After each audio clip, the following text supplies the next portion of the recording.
Hey, what's going on everyone? In this video, I'm going to be comparing ExpressVPN and CyberGhost to see which one might be best for you. And also in this video, I'm going to be comparing such things as price, the amount of devices, servers, and towards the end of the video, I'm going to use both of these VPNs to access geo-blocked content on Netflix and see how they perform. And quickly, just before I get stuck in, if you are looking to get started with either of these providers, I'll have massive discount links down below in the video description. Let's get started. Okay guys, so the first thing I looked into when comparing ExpressVPN and CyberGhost was the price. So for myself personally and a lot of other customers out there, price is a major consideration as you obviously don't want to be overpaying for a service when there are potentially better services out there at a cheaper price. So as you can see from this comparison here guys, ExpressVPN is $6.67 per month, and this is based on their 15-month plan. And when you compare this to CyberGhost, they are only $2.75 per month, and this is based on their 36-month plan. So you're essentially paying the same amount upfront. However, with CyberGhost, you're getting triple the amount of time for your sign-up period, which is 36 months compared to ExpressVPN, which is only 15. So in this particular category, CyberGhost definitely comes out on top. Okay guys, so the next thing I looked into when comparing these two providers was the amount of servers they have on offer and also the amount of countries that you can connect to. So this definitely is a major factor, especially if you're looking to use a VPN for accessing geo-blocked content, and geo-blocked are platforms that you may not be able to access in your particular location. So in this particular category, I would say both of these VPNs do a fantastic job as both of them have thousands of servers to choose from. So as of making this video, ExpressVPN does have 3,000 plus servers and CyberGhost does have 5,745 to choose from. So even though CyberGhost does have the more amount of servers on paper, from my personal experience of using both of these providers, I would have to say that ExpressVPN actually is a lot faster when compared to CyberGhost, even though they do have a lesser amount of servers.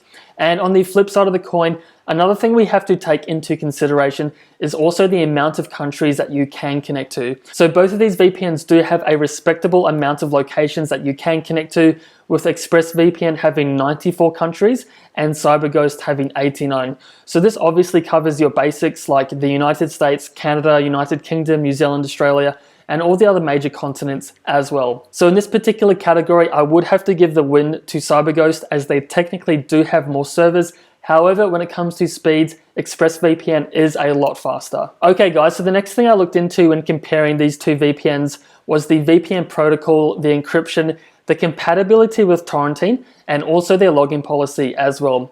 So as you can see from the screenshot here guys, both ExpressVPN and CyberGhost pretty much both offer the same service and features when it comes to encryption and security.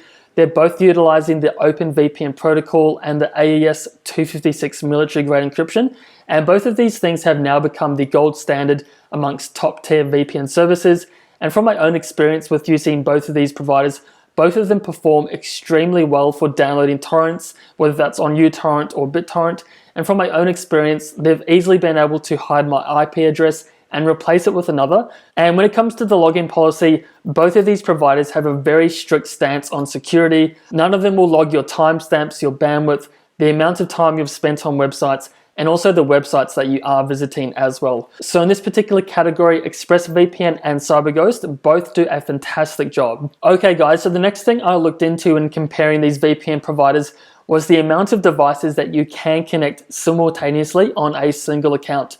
So this doesn't really get spoken about much in kind of VPN review videos, but after using VPNs myself for several months now, I do find that this is actually quite important, especially in this day and age where you've got kind of smart TVs, laptops, computers, tablets, and iPhone devices and smartphones. You quickly actually do run out of devices that you can connect on a single account. So in this particular category, CyberGhost does come out ahead as you actually can connect 7 individual devices simultaneously on a single account. And when you compare this to ExpressVPN, you can connect only 5. And this is actually pretty standard amongst VPN services. You typically can connect between 4 and 8. So ExpressVPN is kind of middle of the road and CyberGhost is kind of ahead of the pack as you can actually go ahead and connect 7 devices. And as for the compatibility of different platforms, both of these providers work extremely well for iPhones, Android, Linux, Windows, and also other devices such as Amazon Fire TV, Apple TV, and the list pretty much does go on. So in this particular category, CyberGhost just comes out ahead. So the next thing I looked into between ExpressVPN and CyberGhost was the jurisdiction of their companies. And this is actually incredibly important, as a lot of VPNs are actually located in the 14 Eyes Alliance. So this includes Australia, the United States, Canada, and many other countries. You actually have to adhere to very strict data retention laws. However, if you're outside of those 14 countries, such as Romania or the British Virgin Islands, you actually don't have to retain any information or data of your customers. So in this particular category, both ExpressVPN and CyberGhost are outside of the 14 Eyes Alliance, and they are both in countries where their governments don't have to require them to retain data. So in this particular category, both of these providers get a big thumbs up. Okay guys, so the next thing I looked into was the compatibility and also the speeds of both of these VPNs when connected to geo-blocked content on Netflix, BBC iPlayer, and a few other streaming services as well. So when it comes to compatibility and reliability, I'd say both of these providers do an extremely great job. From my own experience, I've had no issues with kind of connecting to different versions of Netflix, BBC iPlayer, HBO Go, and a few other services as well. However, when it does come to speed, from my personal experience of using CyberGhost, I have found them to be a lot slower when compared to ExpressVPN. And I think this definitely is a sacrifice that you do have to take into consideration when you do go with a cheaper VPN like CyberGhost. So what I'm going to do now, guys, is jump over to my Netflix account and connect both of these VPNs to the American version of Netflix and play a little bit of content in real time, just so you guys can get a real world indication of how these VPNs actually perform. So I'll just go ahead and do that one now. Okay guys, so the first VPN I'm going to test on Netflix is ExpressVPN. So I've already gone ahead and downloaded and opened up the desktop app. And at the moment, I'm not connected to any VPNs whatsoever. So this means I'm missing out on thousands of TV shows and movies that can only be found on other versions of Netflix. So now that I've gone ahead and opened up the ExpressVPN app, all I have to do is go ahead and search for a location that I would like to connect to. And to go ahead and do that, I can click on these three dots.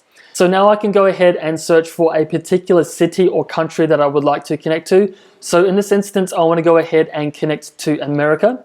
So I'll just go ahead and look for the United States. I'll click on this location and then I'll click connect. And this will go ahead and connect me to the fastest server that ExpressVPN has on offer. And once this is highlighted in green, this just notifies me that my entire computer, including every single one of my browsers, is now connected. So now that I've done that, I can go back to my Netflix account. I'll refresh the browser, and this will actually go ahead and load me onto the American version of Netflix. So once I'm here, I can now go ahead and search for additional TV shows and movies that aren't available in my particular location. And just to show you guys an example of this, I'll go ahead and search for Marvel. Search for that one. And as you can see, guys, I now have a couple of Marvel movies available right here. So I've got Avengers, Ant-Man and the Wasp, and a few others as well. So what I'm actually going to do now is go ahead and play a really small snippet of one of these movies in real time, just so you guys can get a real world indication of what it's like to use ExpressVPN for accessing geo-blocked content on Netflix. And just to show you guys I'm still connected to ExpressVPN, I can just go ahead and click on this little icon. And as you can see, guys, I'm connected to a server in the USA. So I'll just go ahead and play a little bit of one of these movies in real time with no edits. So I'll just go ahead and click on this one. And from my own experience with using ExpressVPN, it typically does take around maybe 5 to 15 seconds to get started. And as you can see, guys, that loaded in just a few seconds. So as you can see, guys, ExpressVPN is incredibly fast for accessing geo-blocked content on Netflix. And if you are looking to get started with them, don't forget to check out the massive discount link down below in the video description. Okay, guys, so now I'm going to go ahead and run the same test with CyberGhost VPN. And as you can see, I've already gone ahead and connected myself to an American-based server just to save some time in this video. So now that I'm connected to a US server, I'll again go ahead and search for Marvel. Search for that one. And as you can see guys, we're getting these same titles available. And again, just like ExpressVPN, I'll go ahead and play a really small snippet of one of these movies in real time with no edits. And as you can see, I'm still connected. So I'll just go ahead and do this one now. Go ahead and play this one. And from my own experience with using CyberGhost for the American version of Netflix and a few other versions as well, it typically does take around maybe 20 to 45 seconds for the stream to get started. Sometimes it is a little bit quicker and sometimes it's actually slower. And even though CyberGhost does have more servers than ExpressVPN, I think they're not as well optimized. And this is where you kind of get these slow speeds from. So there you have it guys, that's my comparison of CyberGhost and ExpressVPN. So as for the one that I would personally recommend, well, it completely depends on your specific needs and also your budget.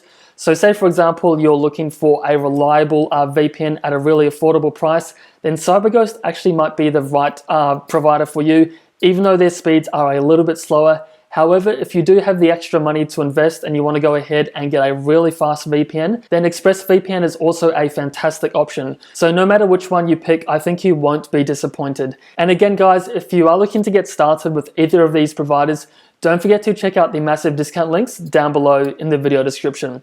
And also, if you have any questions about CyberGhost, ExpressVPN, accessing geo-blocked content, or anything along those lines, then feel free to comment down below and I'll be more than happy to help you guys out. So as always, thanks for watching. I'll see you all in the next one.